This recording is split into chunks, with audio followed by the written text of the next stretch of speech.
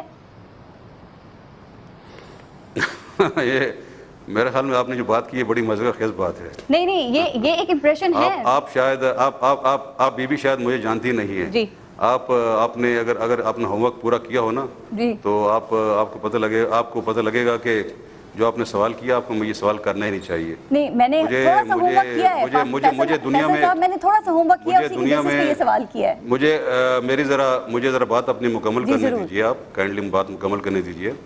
مجھے دنیا میں کسی کا اللہ کے سوا ڈر نہیں ہے. اچھا اور انتقامی کارروائیاں تو مجھے کون انتقامی کارروائیوں کا نشانہ بنا سکتا ہے.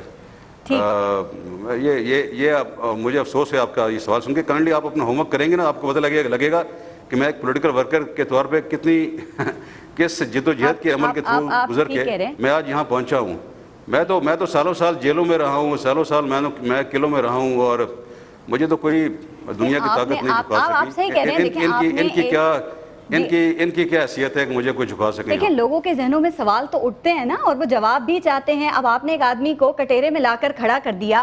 آپ نے راجہ پرویز اشرف کے خلاف رینٹل پاور میں فریق بنے. آپ نے ایویڈنس پرووائڈ کیے پروفز آپ نے دیے. آپ نے کہا کہ 50 بلین روپیز کی کرپشن رینٹل پاور پروجیکٹ میں ہوئی ہے. آپ نے یہ کہا کہ راجہ پرویز اشرف اینڈ کمپنی نے یہ پروجیکٹ پیسے کمانے کے لیے شروع کیا.